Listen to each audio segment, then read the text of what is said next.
Grr. God, I can't think. I need more Mullins.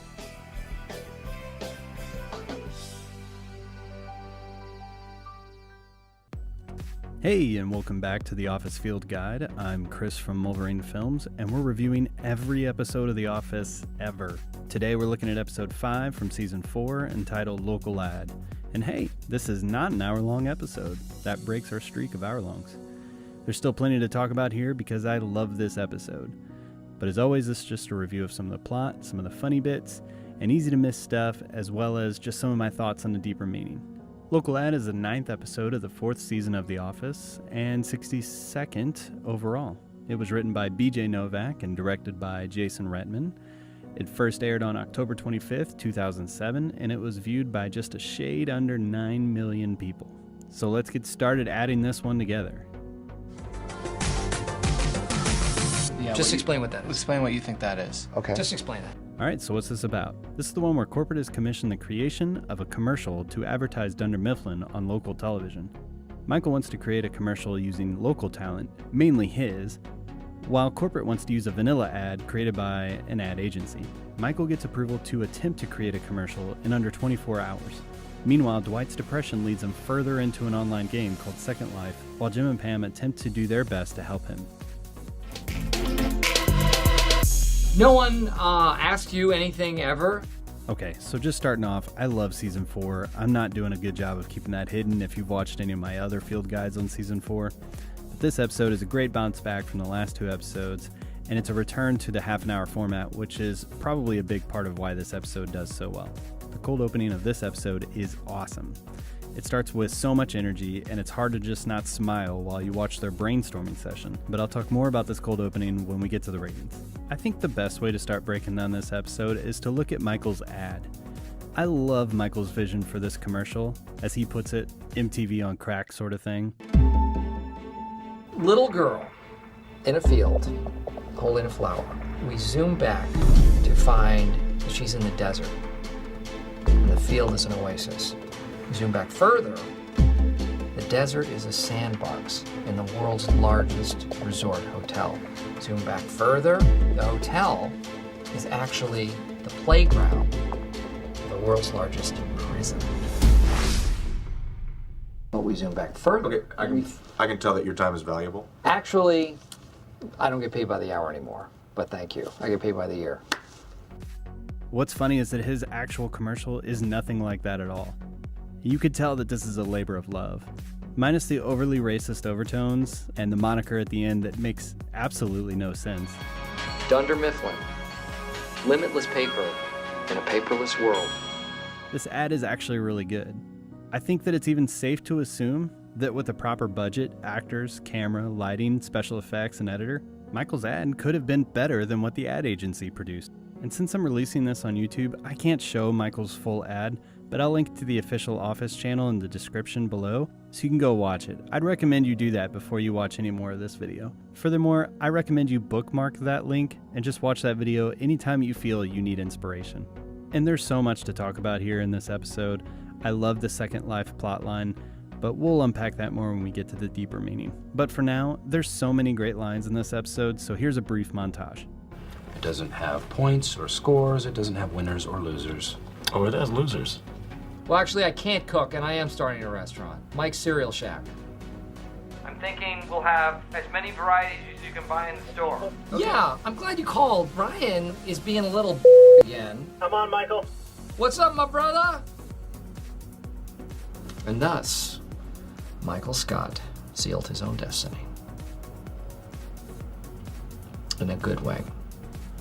I'd really anger people if we didn't talk about the Kit Kat jingles here, so here's a compilation of all of Andy's attempts to figure it out. Best ad ever? Give me a break. Give me a break. Break me off a piece of that applesauce. Nope. Chrysler car. Nope. Football cream. Nope. Lumber tar. Nope. Snickers bar. Nope. Grape Andy! Nope. Claude Van Damme. Nope. Hair for men. Nope. Poison gas. Nope. NutraSweet. Nope. Fancy feast. Break me off a piece of that fancy feast. It's a cat food. Nailed it. Nope. And one of the cool things I love about The Office is that there's constantly callbacks to other episodes, and this episode is no exception. Michael buys the bar a round of drinks after the commercial, but we just established that Michael's flat out broke. Yeah, it is. It is. I really messed up. So where did this money come from? Next round of drinks is on me, people.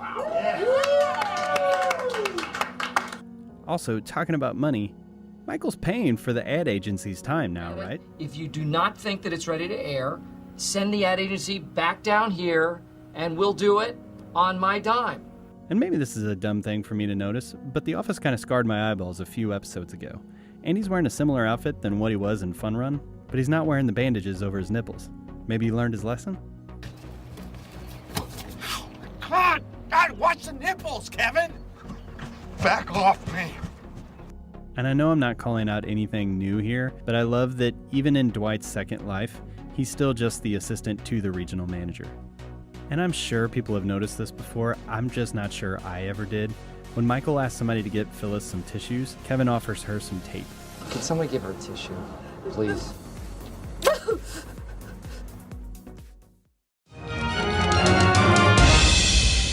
Why don't you explain this to me like I'm 5?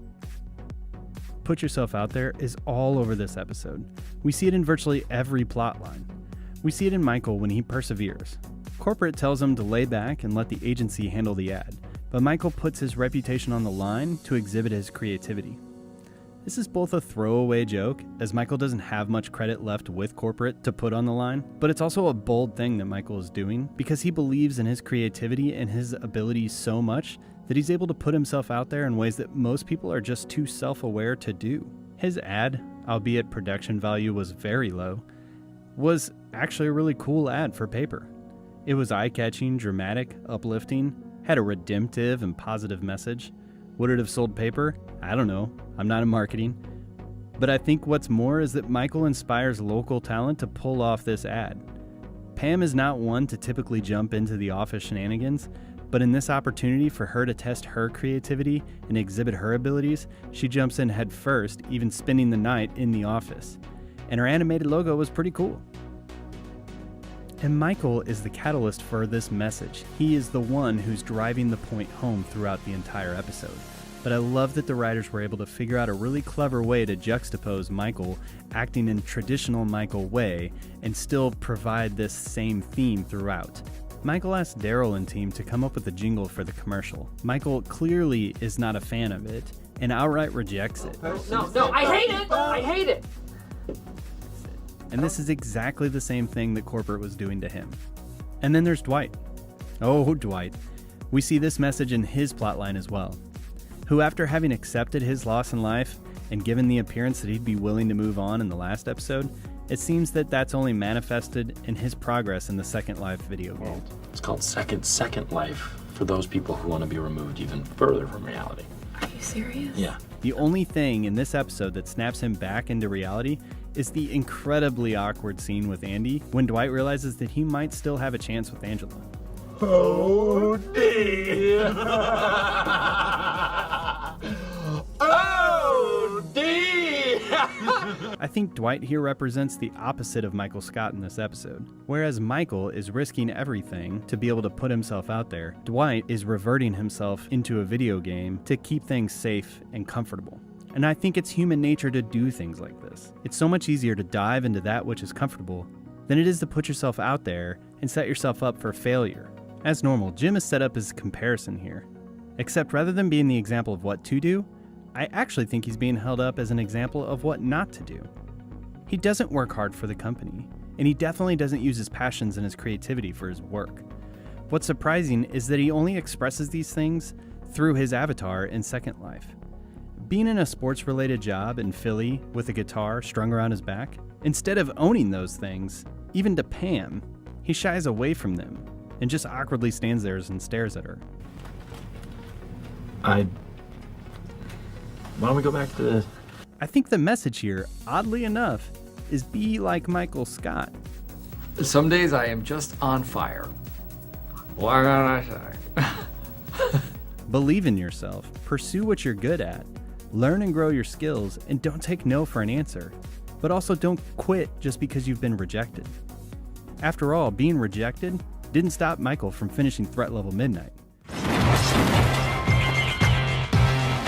Oh, yeah. What gives you the right? This cold opening gets a 3 out of 5 for me. I absolutely love this one.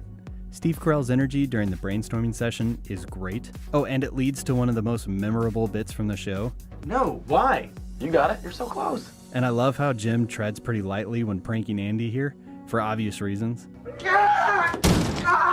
But I love his subtle, no one tell him. What is the thing? Nobody tell him. What? I want to be like Jim. I would give this a solid 4 out of 5 if it wasn't for the Nard Dog stuff. Ooh, let the Nard Dog out. This episode's great. The jokes are nonstop, it's clever, it's witty, and the moral is strung throughout the entire episode. We're rooting for Michael Scott. We're rooting for Dwight. We're not rooting for Andy and Angela. And the forward momentum of this episode feels paced so good and concise, with the climax being the whole office watching the ad at Poor Richard's. It's set up to be a train wreck at the end, but what is shown in the ad is really cool and touching. And I give this a 4 out of 5. This is a great episode. And then I gotta get him to the Dundies. And the Dundie for the best pickup line ever goes to Poor Richard's guy. Animation? Oh, her. By the way. Really? Yeah, just that. And the animation was cool. Thanks. Hey, listen, you ever been on a motorcycle? And the Dundie for looking most like the Kool-Aid Man goes to Kevin Malone. My nickname in high school used to be Kool-Aid Man.